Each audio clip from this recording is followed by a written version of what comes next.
अस्सलामुअलैकुम वरहमतुल्लाहि वबरकातुहू। कभी कभी ऐसा होता है कि इंसान ऐसी परेशानी में घिर जाता है कि परेशानी हल होने का नाम ही नहीं लेती। मुश्किलात के लिए वजीफ़ा बताने लगा हूँ, इसको नोट कर लीजिए।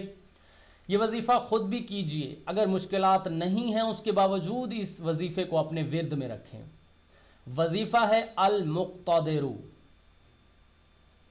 इसमें मुबारक को आप अपने विर्द में रखें। तरीक़ाकार क्या है? तरीक़ाकार ये है कि अव्वल आखिर 11-11 मरतबा नबी अकरम सल्लल्लाहु अलैहि वसल्लम की ज़ात बाबरक़ात पर दुरूद व सलाम, उसके बाद रोज़ाना 350 बार अल मुक़्तदिरु, ये इसमें मुबारक विर्द में रखें।